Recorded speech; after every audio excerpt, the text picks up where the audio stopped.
Are you struggling for consistency in your sim racing? Does your iRating look like a roller coaster? If so, we have good news for you. The way to get more consistent is to first understand what you're doing differently than the professionals. And VRS is the answer. With our competitive subscription, you will have the telemetry, setups, tutorials, and everything else you need to fully analyze your driving. Our data packs and the ability to compare your driving with the best in the world will show you exactly where to adjust your inputs, change your driving line, and shave seconds off of your lap times. And our powerful and precise Direct Force Pro wheelbase and precision pedals are being used by some of the world's best drivers. All these champions agree that VRS hardware is not just the best on the market, it's also priced well below the competition. So if you're looking to upgrade to direct drive and the best pedals in sim racing, VRS is your answer. If you want to get better, get faster,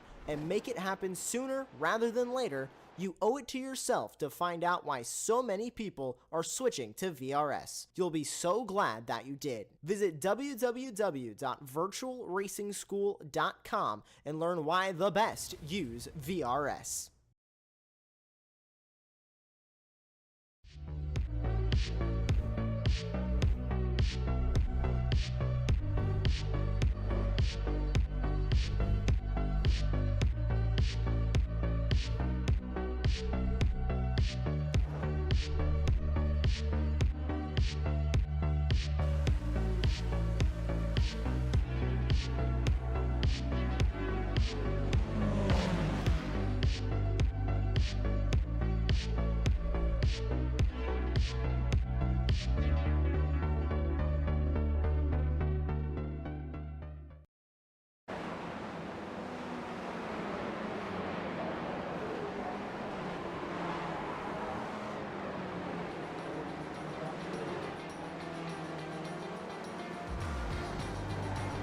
Hello and welcome to part 2 of the doubleheader, the Super Sunday here on Apex Racing TV. And, well, not just a doubleheader of Weekend Warriors, but double dose of Willow Springs International Raceway. I'm Tim Cox. Charles Bashar joins me shortly. Josh Wilkie's in the virtual production trailer. First off, let's get stuck into some championship points. And See how we come into this round, into the second half of the season. Where has the time gone? Oh well, no surprises. It's Marco Pinero leading the way. Yangshi Lin, though, second last time out after, well, the astounding run in the iRacing runoffs with double victories and that, and backing up with wins in the Ray Esports League earlier this week here live on Apex Racing TV, as it is every Tuesday night, Wednesday morning, depending on what side of the world you're from. Jason Green, he's not too far behind him. He's down to third now, with Dudu Castro in fourth and getting well cut adrift. But look at that. I mean, nearly 90 points difference between Green and Castro heading into the second half of the season. Overstreet's not too far behind Castro in fifth, then McCain. Great debut in Spec 1 for him after winning Spec 2 last year and getting in the fight rating to get himself up into the higher echelons that is Spec 1. You know, Apex Race, Weekend Warriors. James Walker, 7th. Fascinating him. He's had a real strong results, bit of bad luck gone his way, and not been here for every round either, with Dan Wood and Dan Tass running out your top 10. Across into Spec 2 now, and well, Ian Gibson, despite not being with us last week, leads the way still. He is back this week though. Struggling a little bit in qualifying compared to his Spec 2 rivals, but he has got a 32-point advantage over Josh Justice. Paul Jackson, he's in third, 30 points behind Justice, then Vaglini, while Drift now 70 points nearly behind Jackson in fourth, then Funnison, Berry, Pocock, Horniak, Newton and Brackenbury running out your top 10 now. It's looking off that top 10, incredibly close. Masters, well, it's a tie between Bjorn Marnie and Tom Gradwell, both on 311 points, with Kurt Nunes a meager 3 points behind him. I mean, well, what a way to head into the second half of the season for that one. Stephen Mitchell, a little bit further behind now, in fact 31 points behind Nunes. He's fourth, with Bradshaw fifth, Cathcart sixth, then Longin only 3 points behind in seventh. Brewster, who managed to pick up a top 3 in the championship last season, not looking so good for that this season. Pritchett and Murakami rounding out your top 10 there. But Charles, bit of a dramatic race we saw in the Formula Fords. We only finished off about an hour ago here, Apex Racing TV. Now it's the turn of the Spec Racer Fords, and I think it's producer Josh who was saying, I can't remember, but you know, we've now got cars that like to draft and take a bit of contact as well, just to throw into the craziness that we saw earlier on. Yeah, absolutely. This is part 2 of the Willow Springs weekend, and yeah, if you were with us for the Formula Ford race, you'll see everything that you saw in that race, plus bump drafting. So it's going to be a great race. I'm looking forward to it. Yeah, these cars are they bump draft so well. So I get to see them. You know, if there's any indication from talking to some of the drivers from the previous race, there'll be quite a bit of fuel saving going on. So they'll just kind of tuck in behind each other and push each other around the track to get to that pit stop, and then we'll just kind of let the fur fly. Track temps being from that graphic on the screen right now, 78 Fahrenheit. That is 26 Celsius. So we're about 3 degrees centigrade lower and about 5 or 6 Fahrenheit lower. So definitely will help the drivers a little bit, and looking a little bit more overcast out there. We'll don't have to worry about rain coming along to the iRacing service, and well, being in the desert, I doubt you get rain here anyway, even at the best of times. Yeah, there's no. I see some trees around the track, but they're few and far between. So yeah, my guess is pretty dry climate, which obviously, you know, if you're a racing fan, bodes well that, you know, if you buy a ticket to go watch a race here, it'll probably get ran. So you know, so you don't have to worry about mixed conditions. As a driver, it's just, as we see that car a little wide Castro. there, that Castro. Yeah, we'll see. I think we'll see a lot of that today, just trying to push the edge of that of turn 9. And so, yeah, it's going to be a fun race. I'm looking forward to this. A little bit disappointed with Montgomery there. Yellow in Sector 1, then purple. Best of anyone in Sector 2. Green in Sector 3, but only good enough to moving up into 9th. But prior to that, we were on board with Paneris. He closed his lap, and that was good enough for pole viewers. So here's the top of the table. Castro into second. Then we've got Yugmani, leader in highest qualifier, should I say. As well, our number one driver to run wide coming out of the final turn. Clearly listening into your suggestion earlier on, Charles. Yeah, I said that the sometimes the fastest line into the pits is just coming out of turn 9 and just keeping the hammer down and let the dirt slow you down.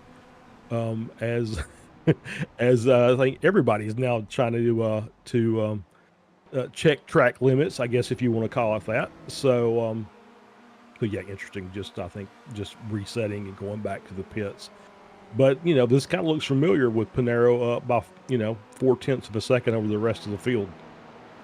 Disgusting, really, isn't it? Disgusting. It really is. I mean, it must be horrible to be that good. I wouldn't know, Charles. I don't either. Know. Yep. No. Talk about being good right now. On board with Chris Montgomery. Highest qualifier in Spec 2 right now. Just starting up. Well, this is the issue. Look at the traffic. And it's Murakami and Pinero. And that's going to kill off his lap. That's for sure. Yeah. I mean, it's wrong place, wrong time. I mean, they're trying to keep out of people's way, but it's inevitable, isn't it? These big grids, on the smaller side today, merely just, 32, 3, 4, 5, 36 cars today. Just 36. Small grid today. Small grid by SRF standards, compared to what we saw last week at VIR with a 50-car grid and a 28-car train going down through the S's. Just something, it was incredible to witness. We could still see, some nice, 8-10 car trains if everybody stays, clean. Normally you start getting the breaks, not necessarily within the classes, but you'll start getting breaks in those trains when somebody makes a mistake. Maybe gets a little loose, has to check the car up, or runs wide, and takes a little bit of time to fill that hole back in. So, but yeah, I think it's going to be. I still think we're going to see some pretty massive drafting, especially down the front stretch. I think we kind of checked it last season, and it was 5 to 6 tenths of a second can be gained if you get a good toe down the front straight. So that'll be something very interesting to watch. So crucial. I tell you, showing how crucial qualifying is. About a half a minute ago, the amount of people that were being flagged on the timing towers on out laps. I think that's really telling just how crucial qualifying is around this track. A little bit hard to overtake, not impossible, but very challenging to say the least. There's Thomas Renders, who's currently 4th right now, just running a bit wide. I've still got a chance to go again. Of course, they can complete their lap here. It's fun they come out across the line before the checkered flag flies, and they've got 1 minute and 10. So even those drivers who are, in the early stages of their current lap, still got a chance to get around again and go one more time. Pinero is done. He's in the pits, so we won't be seeing him again in qualifying now. But you got that sort of commanding lead over someone like Duda Castro, and that's Marnie. Yeah, that sort of car as class as the curbs. I did blame him for sitting in the pits. Oh, actually, Lynn, hello. Well, that's closed the deficit up a little bit, hasn't it? Yeah, there we go. Nice lap by Lynn. 1/10 of a second. Yeah, that's the. So we saw a lot of passing in the previous race going into turn 1. Obviously, you get the big slipstream down the front straight. You can just move to the inside and make an easy pass. Saw Overstreet with a very good move on the outside of turn 2. She took it wide through there and managed to hold it and keep it side by side. So where she had the inside line into turn 3 going up into the balcony. Those are really the two big places, I think, for passing. You might can see a couple side by side coming into 8 and 9, the last, that 180 degree really wide. And then the rest of the passing is basically going to be as cars are off the track. So, we saw Renders coming through 9. That was a little more apex than he probably wanted. There is a little, if you're familiar with some of the British tracks, we'll pull Snedderton out. There's a corner called Bomb Hole, and that's very similar to that. So basically, you get through the apex and there's just a little dip in the track, And if you're riding the curb through the apex and you hit that dip, it's a very big dip. It is. Cool, because, well, a bomb went off there in World War II as checker flag is out. So, anyone really improving? Oh, yeah, Dantas just sneaking into 5th there, pushing Overstreet down 1 place. They still share row 3 at the moment. Jason Green struggling qualifying. He's down in 11th. So a bit of a look down through the list, see if there's any other more sort of outliers, as it were. Coffee, Laurie, not setting times. Neither have Lynn and Fritcher. Surprising from Jeff Fritcher. Most seeing if they'll be joining us. Flavio and Darlow, 15 laps. I did not set a time. Wow. That's brutal. That's interesting. That's interesting. That just, you know, this is not a place where you're going to find any hidden off tracks, like some tracks that we go to on the calendar.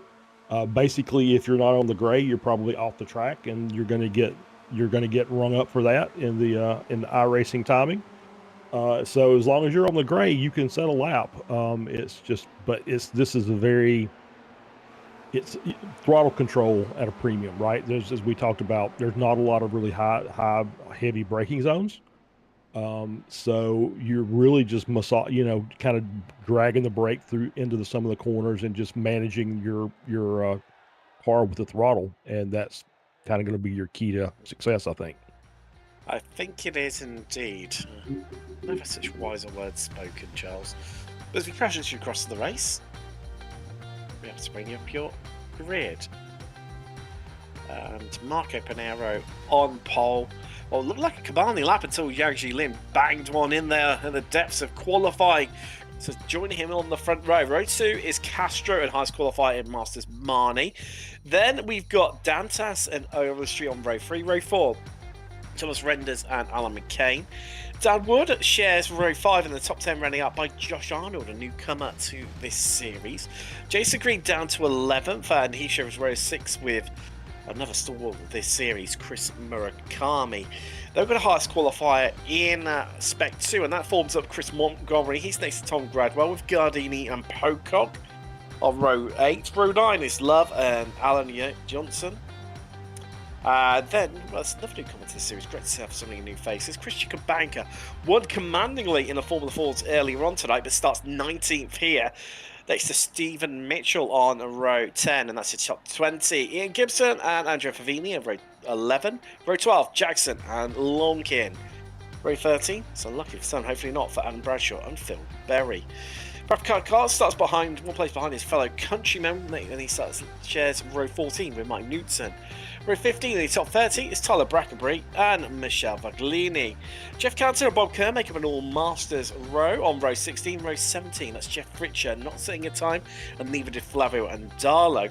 Those two joining the race, which I can tell you they've taken to the grid. They're going to be two to watch out for, potentially. Two strong drivers well out of place. But as I mentioned, and Darlow, 15 laps in qualifying, all of his times deleted. Tom Laurie and Richard Coffey, their two teammates, sharing the last complete row. Michelle Lynn rounding out your grid, and I can tell you those last 3 have not taken to the grid. Neither has Bob Kern. You might be able to spot eagle eye viewers, bit of a gap there in the grid. Might be starting from the pits, that remains to be seen, and just a little bit slow getting away from behind the safety car there. Yeah, maybe start from the pits. I think the last Tom and Rory and Coffee were in the first race, so maybe there's some technical issues they're having to work through. That's why they're not on the grid currently. Oh, sip of coffee, just wet the whistle. Yeah, had a 40 absolutely. minutes of Wow, Charles. Well, I think it's going to be one wild ride here, isn't it?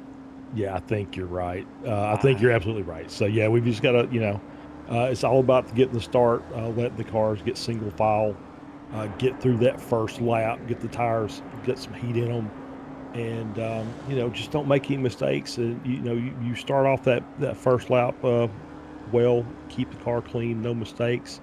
You might end up having a decent race here. And stay away from the curbs. I think that's the last thing we need to talk about is those curbs are deadly.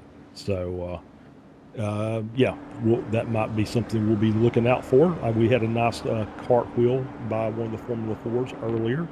Don't think these cars are capable of that, but, you never can Famous tell. last words. Yeah, Famous yeah. last words. You never know. Stranger things have happened.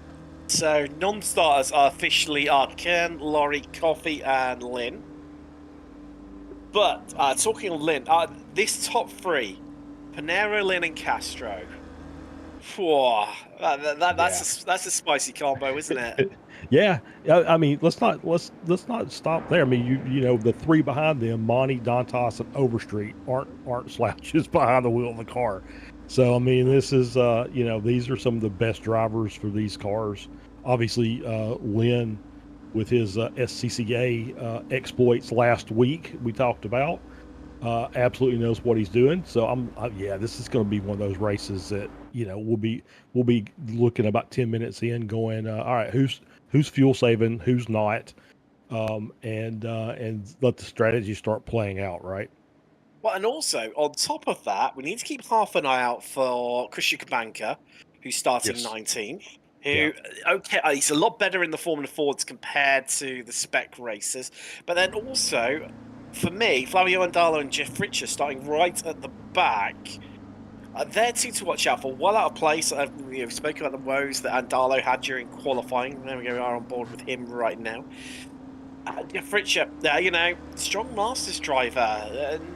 So yeah, I think they could pick up a lot of places. But we're just rounding the final turn now.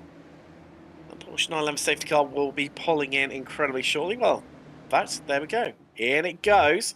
Marco Pinero controls the pace, but he goes early as Let's Get Ready to Go Racing for the second time this evening from Willow Springs as we are green and we are away. And Pinero gets the jump on everyone and pulls out a quarter-second gap. Lynn left battling with Castro into turn one, but they all move through into single file, but it's behind them. There's gaps emerging already, but there's lots of 2x2s as we head through turn two for the first time this evening. Oh, well. Already making up places. Quite a few of our drivers. And Darla, I said watch out for him. One corner, 3 places climbed already. He's not hanging around whatsoever. So we'll make their way through. I think we've made it through the first 2 turns cleanly, but this is where the danger begins for me, Charles. Yeah, absolutely. We turn 3 going into up the hill into balcony. As we talked about before, such a difficult set of corners to try and get your timings and your speed right. But so far, looking well. We got Gradwell off. Yep. A little spin. Sound like he may have had help from the "I'm sorry" over the radio. He's down to the back of the pack, isn't he? And it's gonna be a long morning for Tom Gradwell. Gets up and does these races before he goes to work on a Monday morning. Panero's off. He's off. I can see from the timing tower. Yep, there he is, just wide off in the dirt. Like Panera looked like Castro also was a little loose, and we got now. I think Lynn had to check up, so now we've got Monty and Overstreet and Castro, your top 3. Also, yeah, Lynn losing more places. I'm wondering if he's had a bit of a secondary issue. No, he's running wide and just getting mugged right now. Yeah, he's just, I think that's the proper term for that. He's just getting swamped. Just off the line, and you know, once you get in the dirt now, the car is savable, but you're slow, so you know you lose all your momentum, and that takes a while to try to build back up. As we get a replay here, this is the Gradwell incident. Yep, just got a little help, sent around. It's almost a little bit netcodey for me. Yeah, it was close. I agree with that. So let's see what happened to Panero now. As he's experiencing a couple of technical difficulties right now. I will sort those out. Well, I mean, so let's have a look at what happened to Marco Panero. So coming through that final corner, Charles. Lynn hot on his tail, and he's just run it out wide, hasn't he? He's missed the 8. Oh no, a little bit of contact. Yeah, a little bit of contact. It kind of looked like netcode on my end, but you never can tell. But it definitely looked like he was running wide and was trying to get it slowed up, and Lynn Lynn made a little contact in his right rear, sent the car around. And Lynn, talk about sportsmanship. Could have walked away with this one, but got out the throttle, slowed down, and waited for Panero. There you go. There we go. Exactly what happened. To come back past him. I mean, hats off to him. Didn't have to do that. So we just about this. Just makes a couple of technical defeats right now. That's second replay. But I can tell you, Overstreet into the lead now. She's made the pass, getting past Jorgen Marnie. Bit of a great group right now. The top four being Overstreet, Marnie, Castro, and Dantas. And there's a 2 seconds gap back to Thomas Renders, who then has a big train behind him in the form of Arnold, McCain. Well, it's all the way back then until 30th place, Thailand Bracket, so 29th Brad Cathcart. Yeah, I saw some smoke in the background, and I think that was Favini, as we still see more and more shuffling. Overstreet in front. My guess is Monty will get the run. They'll probably swap places back and forth for the next few laps. That seems to be, well, I say that, but Monty may be just content to ride in second place and bump draft. We'll see what happens. I think that's the smart move today during the race. Is as you see them going side by side, it's okay to make up a spot, but I think what you're doing is you're costing yourself and the person you're battling time. Probably just better, at least early stages, to just stay in line and just keep the train rolling, and then you can save all that aggressive maneuvering for later on in the race. Interestingly, Panero driving with a bit between his teeth, almost in anger right now, and making up places. A contact between himself and Lynn. Lynn, who did the sporting thing, has got bogged down a little bit. He's just got himself past Montgomery, who's our leader in Spec 2, and up into 12th now, but Panero up into 9th, and some distance between himself and the young Chinese driver that is Yangshi Lin. However, this is one long trail that's going to take them all the way up to Vandre Dantas in 4th. No, sorry, apologies. Thomas Renders in 5th. It's the cork in the bottleneck right now, if you want to call it. Although he's no slouch whatsoever. Absolutely right. It's the apex, doesn't it? As I said, it might be smart to just stay in line and ride around. But obviously, for the two fastest cars in qualifying, they're just going to see how many spots they can make up. They just want to make up as much ground as they can at this point of the race. Oh, Charles, 3 wide into turn 1.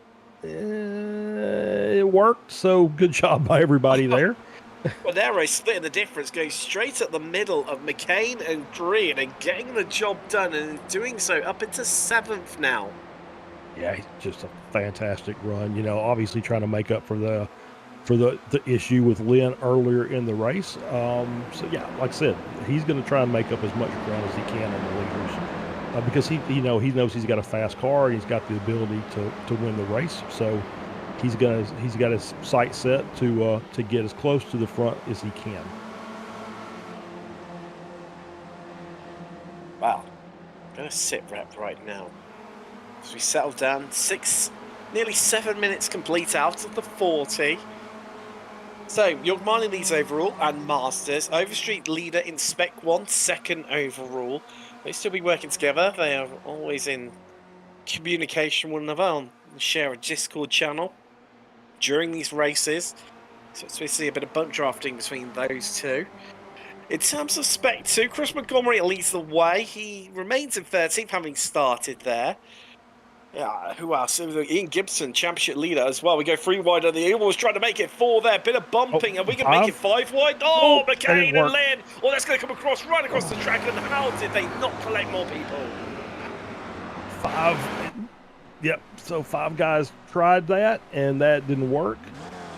Great for a burger. Not great if you're racing down the front straight at Willow Springs.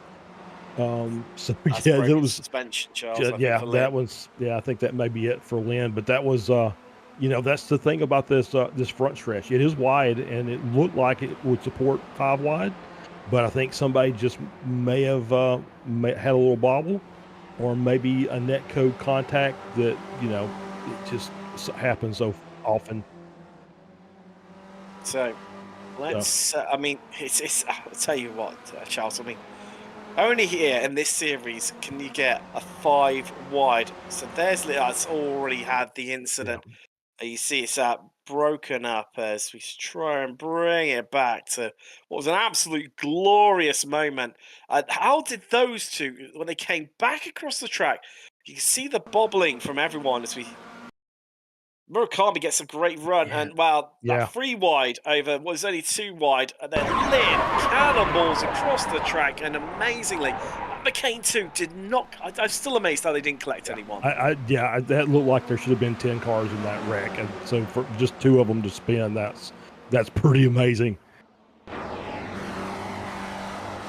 Wow. Looking back from Overstreet, our leaders, you're right, Charles. They've swapped around here in Marnie. Yeah.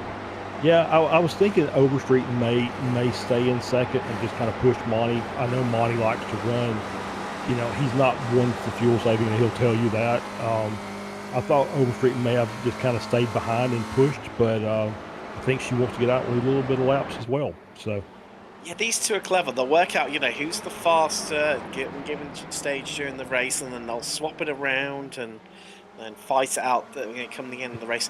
But look at the timing tower. Look who's up to 4th. It's one Marco Panero. But despite saying the fastest lap of the race last time around, Charles. I was about to say I could tell you who the fastest car is. It's Marco Panero right now. Yeah, 26:04 last lap. That was I think Renders had a '07.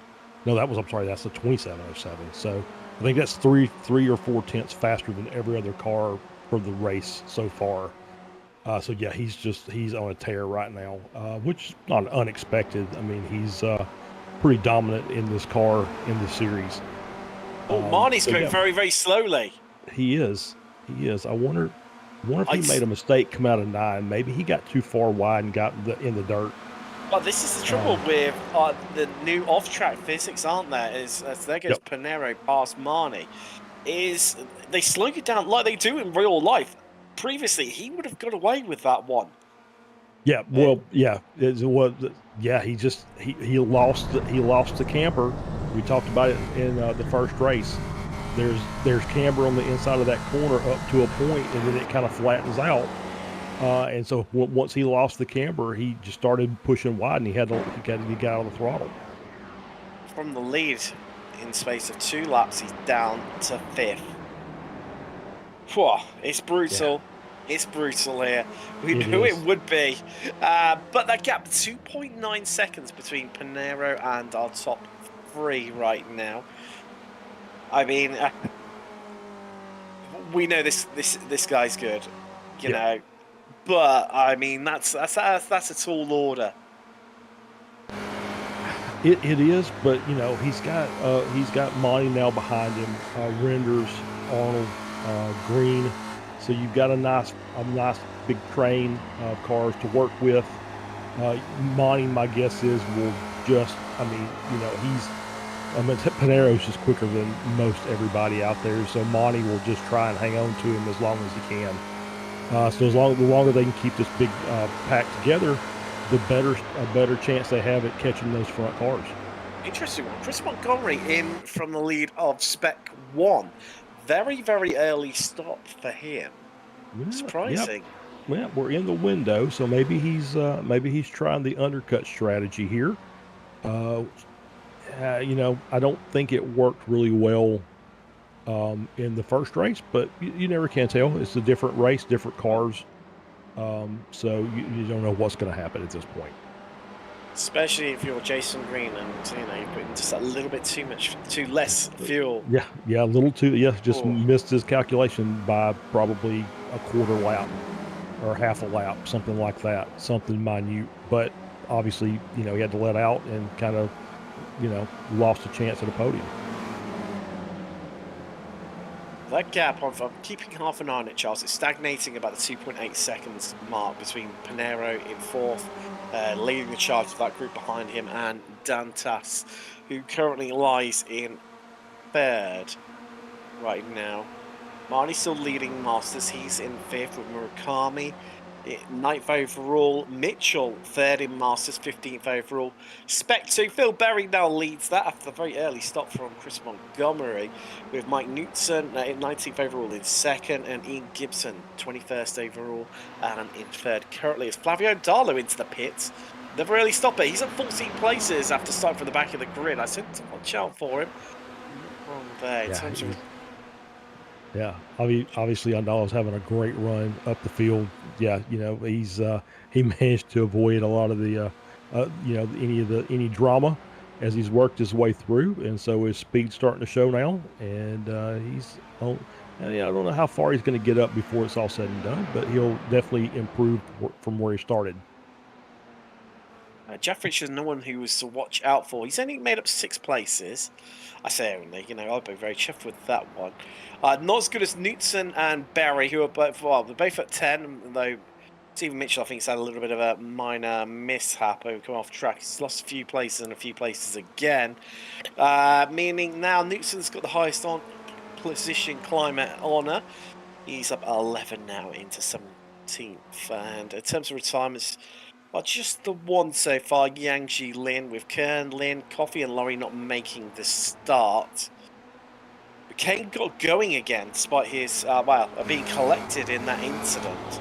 Losing a lot of places because of it, but has taken the early pit stop, trying to circumvent and pick some places that way. On board with Josh Arnold, was the newcomer to the series, and he's part of this Panero train right now that's in 4th, and well, trying to make up some time, but they're just not right now on Evandro Dantas. No, the front 3 are doing a really good job, and actually Castro and Overstreet are starting to drop Dantas. I mean, the gap's now second between 2nd and 3rd, so it may be that Dantas falls back into the and becomes the leader of this until Panero passes him. But yeah, they're not really making a lot of inroads into that front group right now. And they've done a pretty good job of just kind of staying together and not really making a lot of moves, and they're just kind of running around in a line, and they're still not doing anything. So it's very interesting that they haven't been able to kind of push that a little bit, and it may be because Monty's not really up on Panero. He should be, you know, basically when they get ready to head into the front straight, be in the position to be able to push and even drive Panero that much faster. You can kind of fiddle with Raw, and there's why he's just a little late there, or a little wide coming out. Well, I've been watching his line, Charles, whenever we've had opportunity to see it. And he seems to be electing for a bit more of a late apex, trying to really open up the corner. However, due to that camber that you mentioned about, that's what he's falling foul of. And, you know, if you watch his line compared to Panero tends to take a much more tighter line to ensure he stays in that cambered groove, whereas Marnie's trying to come from, you know, up high, you know, oval racing style and swoop down to the bottom line. But... yeah. It comes with great risks. I mean, it may well be quicker, but if you get it wrong, then it costs you so much more dearly. Yeah, I completely agree with that. Yeah, the outside in line that you were talking about, we saw it with Overstreet a couple of times in the first race. He's also another one of those that likes to run that outside in, wide entry, hit the apex, and just be on full chat on exit. I don't think that's working for Monty at this point. It just seems like he's just maybe just a little off, or maybe that little dip on the inside is not to his liking. So he's trying to split the difference and avoid that if he can. So just kind of off the apex a little bit. Just looking at this right now, Charles. Monica Panero is catching Dantas, and as much as Dantas has dropped off the back now by about 2 tenths off of Overstreet and Castro, it is a net gain against Dantas because he is the gap is only 1.8 seconds. Whereas, so they've made up what? It was about 2.8. So they've made up about a second, well, 8 tenths if you then factor in, you know, where Dantas has lost, you know, a couple of attempts to overshooting Castro, so it's Yeah, it's definitely kind working. of it's kind of a combination of them moving forward and Dantos falling back. So they're catching him at a pretty rapid rate, but he's also kind of losing the front group. So they're making progress on the front group, but it's a little deceptive if you're just kind of watching the race on the screen. I mean, pit strategy is going to play a large part in this, but we are halfway nearly. Yeah, we are halfway. Pit mistakes are going to play a large role in this. Also, we did see, Monty with a chance for a win in the first race, and just locked it down, tried to come in very, very hot for the pits, and end up having a speeding on pit entry. So basically, 40-second penalty took him out of contention. So errors are going to be critical here with these tight packs. Well, they are catching, but battles are plenty up and down through the field. There is Murakami, who's amazingly only made the one place, but just behind him is Alan Johnson. Sorry, Johnson it will be, because he's from the land of Scandinavia. But there's one Christian Kabanka behind them. Now, both Johnson and Kabanka up 6 places. Philip Berry now holds the highest position to climb on. He's up 12 into 4. Even. Well, that's going to cost Murakami. Yeah, he's going to lose that spot there to Johnson, and may end up losing the spot to Kabanka before it's all said and done. So now Kabanka has the 2 cars, and Murakami is battling to try and get the spot back. Instantly reclaims that one. Yeah, he just took that inside line going into 8 and 9. So it's just about getting that run for the front straight. As we see, you were talking about the inside tight line. That's what Murakami is doing there. Just kind of, dropping the throttle a little bit on entry, and making sure that he stays in that pocket so he can get the kind of the slingshot out of that. And they're going to go too wide into contact. Oh.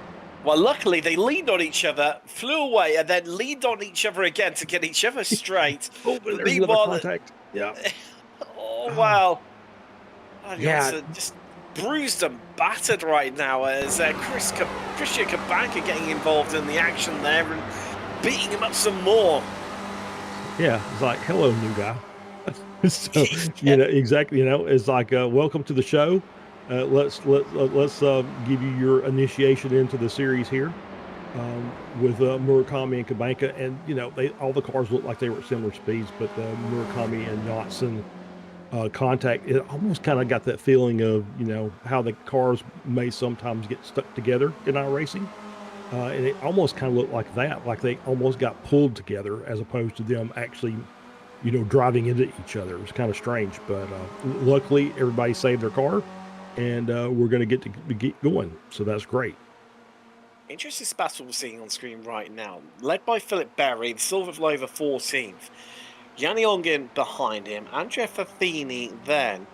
But, well, I say that, Mike Knutson, more crucially, involved in it too. Well, okay, curse the commentator there. Yeah, that was a very quick one too. That didn't take long at all for you to curse him. But yeah, it's just what we were talking about. So now you're probably going to, yeah. So now you're going to probably see Knutson, but there's a big group of 4 behind him, and with one kind of trailing. So you'll see these guys probably just absorb Knutson into that pack, and so it'll be a nice pack of 5 or 6, as we see. Is that Gibson coming up from behind? It is indeed. Yeah. So Ian's had a really good run of finishes here lately, so he's probably looking to see if he can get it back up on the podium again. Of course, our championship leader in Spec 2 as well, and what with points being given for overall finishes. Okay, he's only 4th in class. Would love the honours of winning, but won't be losing too many points. No, with all his competitors so close in front of him. Yeah. The leader of the class is only 4 spots up, so yeah, it won't be too much of a loss. But obviously, he's going to want to try and move forward, and I think he's caught this group by himself, which means I think he's got some good pace in the car. So he'll be looking to see if he can get to the front of that pack in short order. Well, oh, Castro is ahead of Overstreet now on the 23-minute mark. They're coming up to lap Alan McCain, who has already pitted. Overstreet trying to instantly reclaim it, but the Brazilian just shuts the door and says, no, Megan, you don't have it that easy. You know full well she'll be pushing, she'll be squeezing and trying to instantly get that place back. We're going to see the lunch. No thinks about it, just backs out of it for now. Yeah, just smart racing there. Get a replay here of the pass. Yep, just front straight drafts. Castro with a good run. Probably just loop it here to the inside. Makes that dive into turn 1. And, yep, pretty easy pickings there. But you did see, Overstreet with a good run out of the corner, trying to at least even that back up. But wisely decided not to take it too wide in the balcony. Well, they're still going at it, Charles, and she's going to get the move run right around the outside. Beautiful stuff. Yeah, great move on the outside there of 8, coming into 8 as they go through 9 now, and so she's got a good run.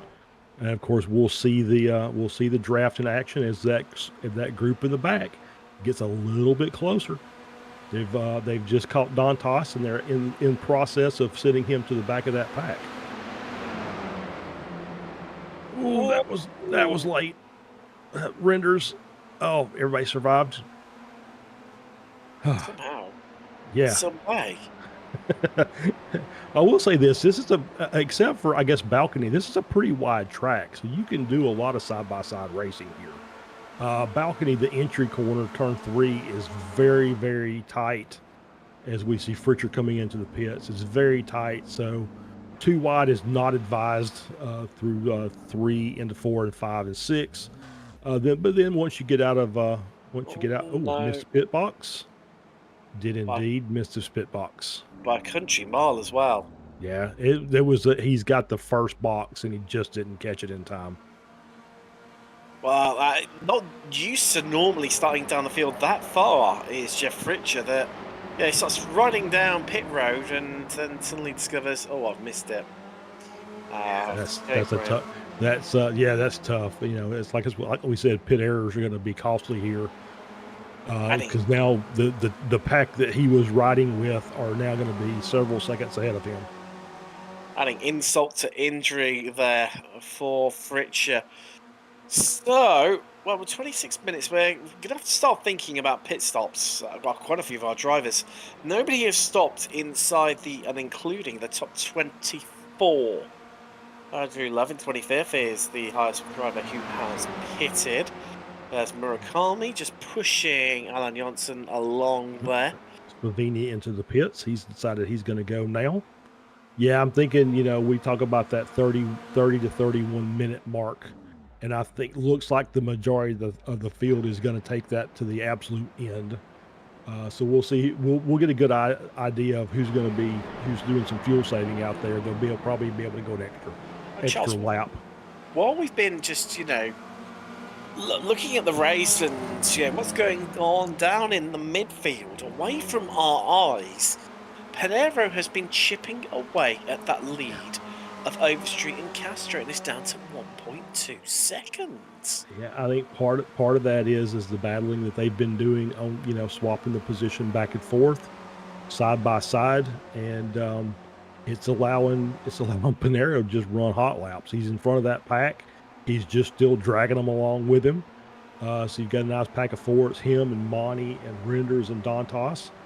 And Pinheiro is like, hey, I'm here now. So it's time. It's back to game on. Well, you say that, Charles. I think it might be more so to do with the lap traffic they've been carrying. Dan Wood into the pits, Alan Janssen in 2. I mean, look, they're coming up on Alan McCain. Alan's been around the blocks numerous times in this series. You know, he'll know how to play it. But there's certain points of the track, as we saw in the Formula 4s, and we saw in qualifying as well, where you just can't get out of the way. You know, you'll try and, like, say, hug the inside line, like we saw in qualifying, but that means you can't get to the apex, so it slows you up dramatically. It's all someone off the track there. And half spinning. I think that was Jeff Cantor having a bit of a moment. Yeah, it's just, it's like I said, this, I mean, we talked about the as we see Overstreet back into the lead, and looks like Panero is going to try and make that gap up. Now he's down to 1.1 between him and Castro. So that is Berry in from the lead. Yeah, and I think he's going to come. I think he's going to come out in front of Chris Montgomery, who was our early leader in Spec 2. Yes, he is, and by considerable margin too. Yep. So I think the experiment with the undercut is Charles, sorry, not working. You. Everybody. Overstreet, past Panero, Marnie, Renders, Arnold, all in. Castro, Dantas, and Green. They go on again. Claudio Gardini and as well. Busy times down in pit road. Chris Murakami heads in as well. Wow, this is going to get some real indication of what Panero's done, and can he get the jump on Overstreet or try and reduce that gap, because what was it, 1.4 seconds when they came in roughly? Yeah, roughly 1.4 between him and Castro, and he's coming out right behind Overstreet. Oh, yeah, that's not 1.4 seconds. Nope, is absolutely not. With Renders there, Monty late looks like. Yeah, Monty with a long stop. And Josh Arnold out. Yeah, we haven't mentioned Jason Green until just now. Obviously, you know, I'm sure he's been fuel saving as much as he can during the race. So we'll see if he can capitalize on that with a very short pit stop here in the next, let's say the next 2 laps has to be. Well, looking at the clock, Charles, yes, it's got to be within the next 2 laps. As that's Jeff Richer right behind him. Of course, Jeff has been laps. That's why you're seeing those two so close together. Castro in from the lead. Dantas comes in too. So does Green. Yeah. Wow. So here's the last 3, I believe. Let's find out how this pans out here from Willow Springs. There's, 7, 8 attempts between Overstreet and Panero. So during the pit stops, he's managed to take out, good half a second out of Overstreet's lead, which means if Castro still has the same sort of gap to Overstreet as he did previously, Panero will, well, come on, pretty much alongside Castro, but we're going to find out. Gibson goes again. Green on pit exit as well. How have they panned out? Well, Castro is ahead by considerable margin. Look at that, 2 seconds. That's going to work out at. Yeah, that finally. Oh, okay. Yeah, and here's why. Stoppage time in the pits for Castro, 9.4. The next closest one was Renders with a 10.6. Everybody else was around that 12-second to 13-second mark. So Castro with either did a great job of fuel saving early, or is making a gamble late. So we'll see how that all pans out for him. Well, we've seen it before, haven't we? Where we have these latter stages, you know, sometimes taking that shorter amount of fuel, giving yourself some, you know, a decent gap to the cars behind you, encourages them to stop battling, which slows them up, which allows you to fuel save, and you don't lose any time. That gap pretty much remains the same, despite the 2 behind battling away. Yeah, absolutely, and that's absolutely the case. Is as long as there are people that are battling around you, you can fuel save and you can get behind them, or if you're in front, you can just kind of monitor their progress and lift when you need to, and save a drop here and a drop there.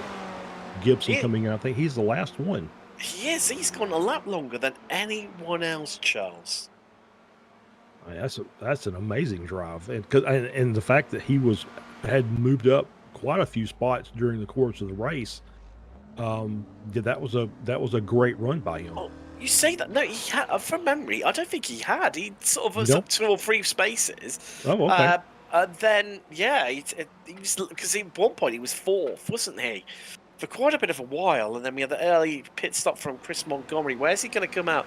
Well, behind Brackenbury, who's going to take the lead in Spec 2. But yeah, he's elevated himself there up 2 or 3 places in class. So that's really, really good run from Gibson. A strong, solid run.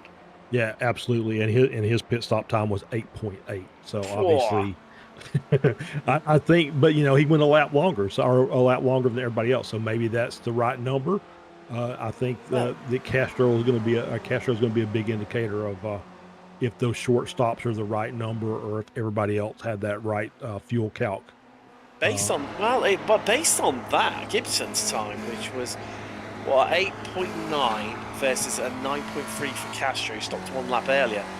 I think Dudu Castro, he might be onto something here, and it might finally have a bit of good fortune in this league. He's had enough bad fortune. Let's be honest. Yeah, he's been in contention for a lot of wins here, and just for whatever reason, never quite worked out for him. So I know he's had a win fairly recently. So he may be on for another one here today with the right fuel strap. On board with Renders, that's Overstreet and Panero in front of us. That gap between Panero and Castro still remaining at 2 seconds. So solid stuff from the Brazilian. Let's have a bit of a look. Is he going to come up on? Then we'll encroach some traffic soon. A form of actually a battle. Mike Newton and Gianni Longin scrapping away over 27th place right now. They're 2 separate classes, so no bragging rights in terms of class position gain, but positions overall nonetheless. They're going to catch them probably in the next couple of laps. So really I say the business end, we're pretty much there anyway. We're at 5 minutes to go, Charles, but certainly about a couple of laps time, we're really, really at the sharp end of things. Castro is going to be all over them, and if he can dispatch them quickly and easily, so like say down the front straightaway, or even down the back straight, he will be laughing all the way to the book. Certainly if it's down the front straight, because that means that little group of Panero, Overstreet and Renders are going to trip up over them through the twisty bits. And that, 4, 5, 6, and that's not the place you want to be catching people. As Castro's kicking up a bit of dirt there. He's pushing, but he has just lost 4 tenths to that group behind. Yeah, absolutely. He lost another 4 tenths the lap before. So they are gaining on him. So I don't know if he's pushing as hard as we think he is, but or if he's managing to just that little half second, if it's saving just a little bit of fuel by a lift here to coast there. But he's got to make that. He's still got to make that 1.5 second lead stick. Not seen to us. Flavio and Darlo has retired the car back on lap 9, currently on lap 25. Joining Yangji Lin being our only 2 retirements so far this race. We lost Lin on lap 5. After that, attempted a 5 wide down the start finish straight. Only the stuff you see here. But there you go. That's why they are catching Charles. There you go. Yep. Overstreet pushing Panero. Yeah, and that's I don't know. I think that's maybe a bit risky there, coming down that little short straight between 7 and 8. But they're making it work, and it's obviously paying dividends for them. They're another 2 tenths up, but she's now I feel she's got a little lift there as well. So maybe she's just doing that to not push him into the corner, and not try and make a pass, right? So she wants to stay behind him at least for the time being. To give them a pro tip, is to Panero should lift out the throttle a bit mid to exit of the corner. That way, Overstreet will engage the push a lot sooner, and they will actually make up more time doing that than Panero just pushing the car to the absolute limits coming out of the corner. That gap has dipped below the 1 second mark, albeit very briefly. It's teetering on the edge. And Castro, it's not far off him being enveloped into that group. No. I don't think that traffic's going to come soon enough for him, which is a real shame. Yeah, I don't think so either. This is about to get very, very spicy, as I believe McDowell said in the first race. It was so I think you're about to see a 4-car battle here for the race win. Well, Charles, let's find out as they come across the line. It won't be white flag this lap, but it will be next time around. 2 more laps left from Willow Springs International Raceway. Who's going to take it? I'll place your bets now, folks. One of 4 ways. Castro, Panero, Overstreet or Renders. Charles Michel, who gets it? $1,000,000 question. Yeah, I think odds on is Panero, just because he's in second place. We watched how that draft just kind of really just propels you down the front straight. I think it's much like a draft race in NASCAR. Is the guy behind seems to have the advantage most of the time. But truly, it could be any of these 4. I mean, it is one mistake. So we see Castro just on the edge of the track there. One mistake by any of these drivers, and they're pretty much out of it. As we see the lap traffic ahead, they are getting closer to it. Charles, stat for you in these closing stages, ladder stages.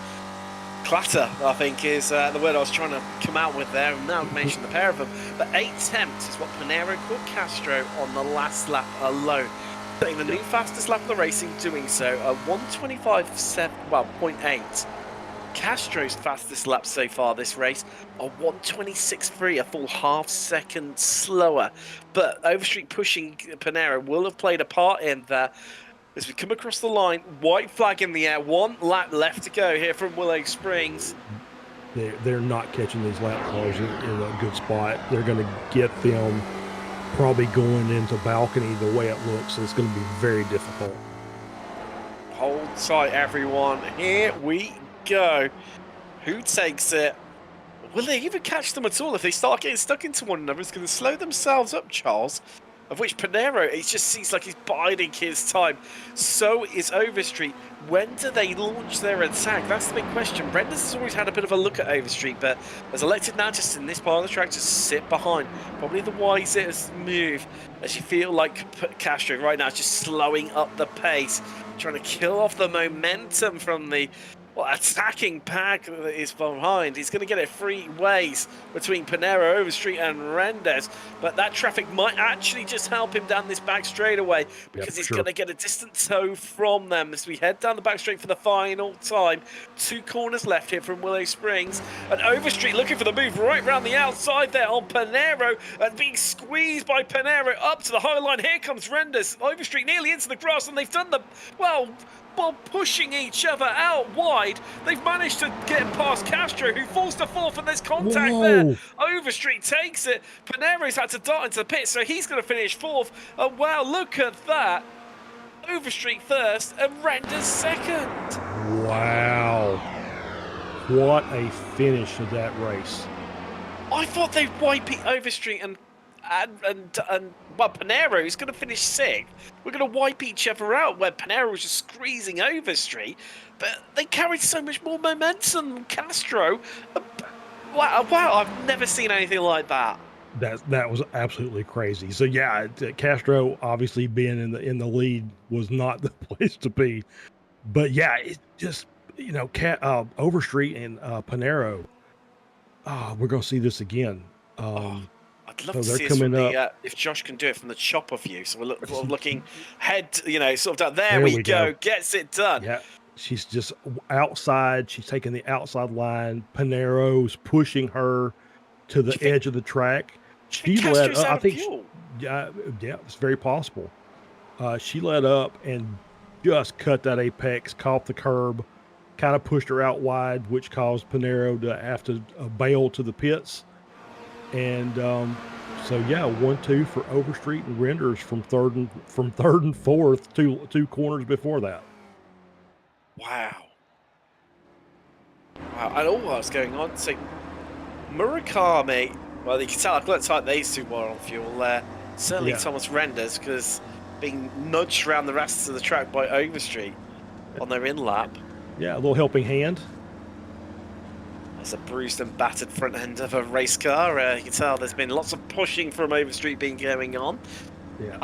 While it was going on, Murakami wins Masters, and Phil Berry wins Spec 2 by Mike. No, apologies, Tylen Brackenbury does.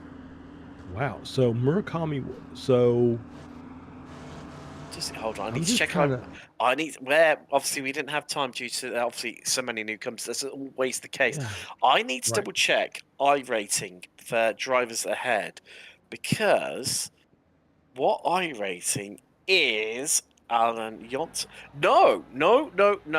Forget everything I said. On his debut, Alan Johnson, 14th overall and wins Spec 2. There you go. Yeah, so Spec 2. Yeah, you were so engrossed in the front battle, we didn't see Murakami get ahead of Monty, who was, running top 5, unless I just missed it somewhere, which is possible. But yeah, I mean, another win for Murakami. Got the double today. Overstreet, God, that was what a great finish there.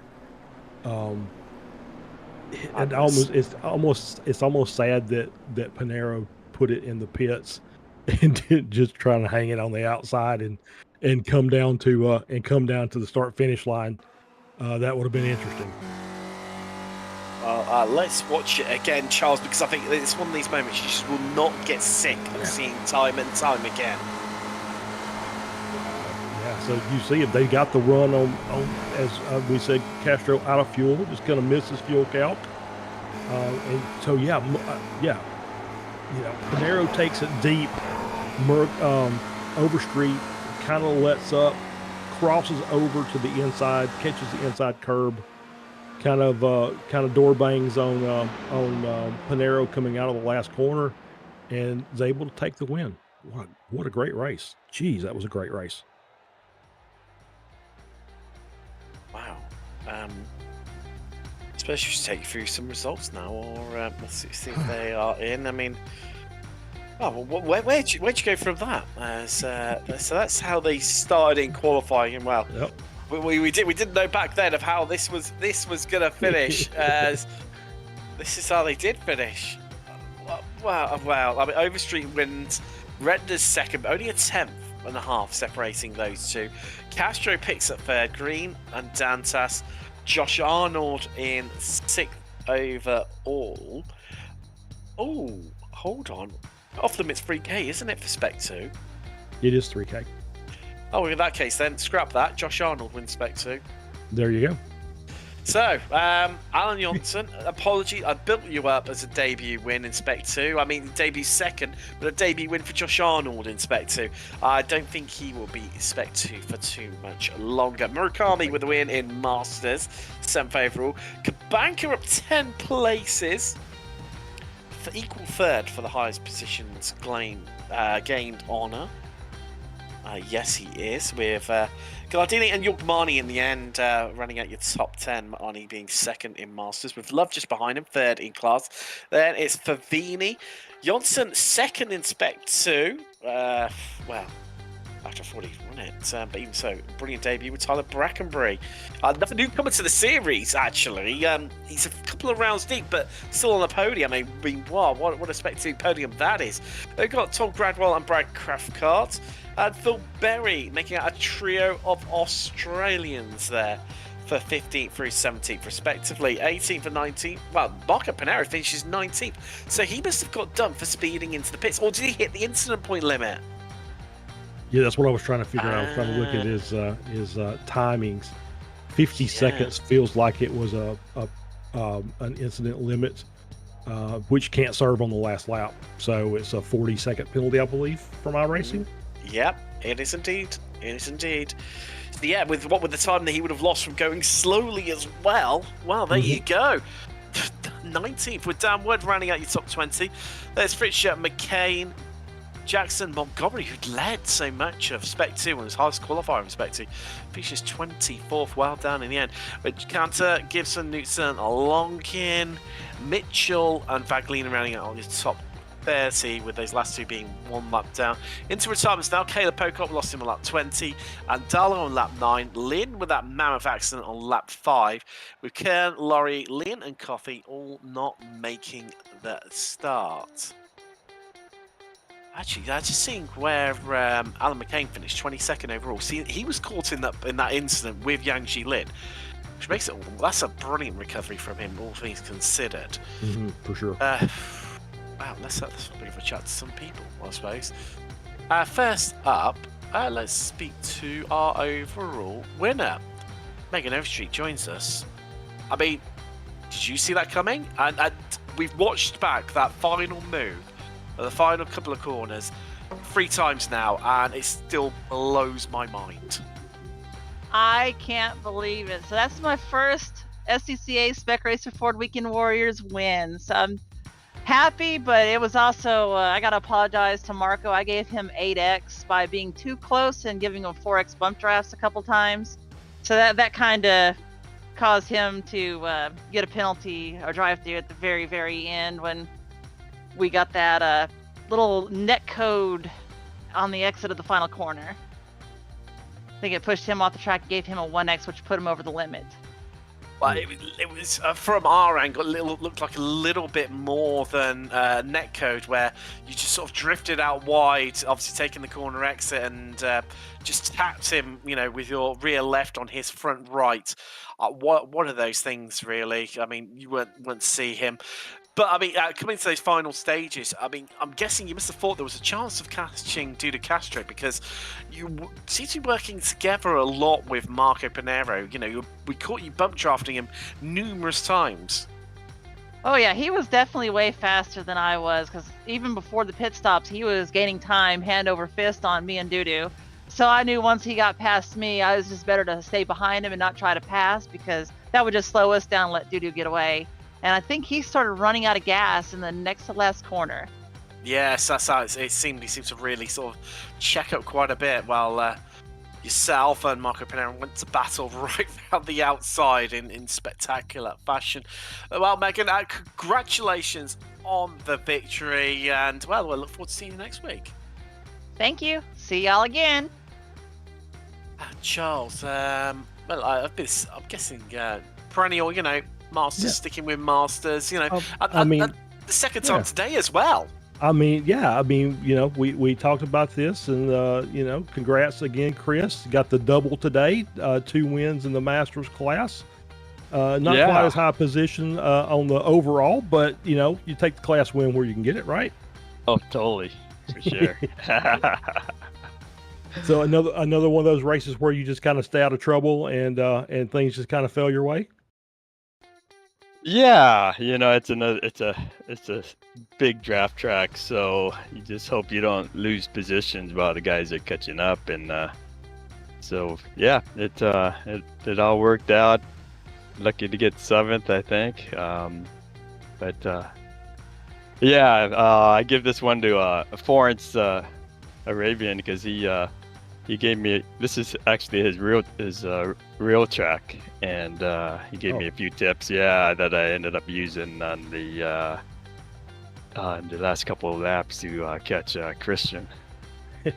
Well, local knowledge is always good, right? Oh, for sure. Congrats on the double today, Chris. We'll see you next week. Yeah, thanks a lot. Finally, just enough time. We'll squeeze him in. Thomas Renders. Wow. I mean, what a finish. You come into that final lap in 4th. You run out 2nd. I mean, no disrespect for you. I didn't see that one coming. Did you? Not sure, to be honest. I mean, it's always something on a draft track like this. And you just try to survive going into the last lap. A lap like this, and I've had a little look into the inside of Megan from into turn 1, but it wasn't anywhere near making it stick in that corner. But just hoping, staying close, and I think Dudu ran out of fuel going into the penultimate corner, and that really mixed things up there, because everything went crazy into that last corner, and I was just happy to to be able to take P2 there. And I mean, the fuel strategy was great because at the line I started stuttering. So yeah, I'm over the moon. So you timed it to perfection. That's what you're saying there, Thomas. In terms of the fuel strategy, I mean, before that though, before the pit stops, it seemed like you weren't struggling per se, but you seemed to be embroiled in that sort of best in the rest group.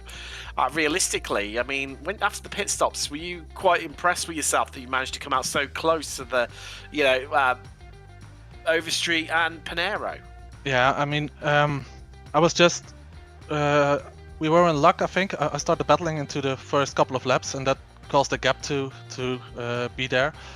And but Marco went off in the first lap, and he got tremendous pace, of course. And yeah, I saw him coming, overtaking everybody, and I just thought, try to follow him, try to save fuel, and just hope that he can take us back to the front group.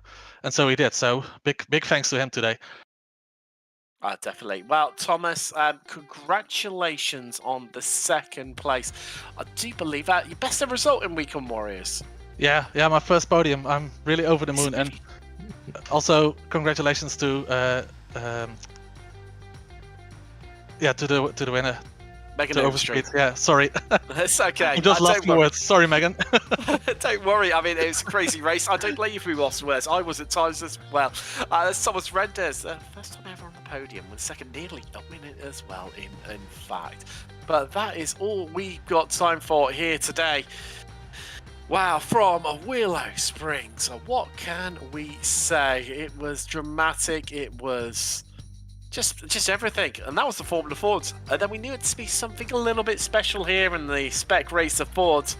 Oh my golly, did it deliver. From myself, Tim Cox, Charles Bushell and Josh Wilkie, thank you very much for joining us, and we'll see you in a week's time when we head to the Red Bull Ring. See you then.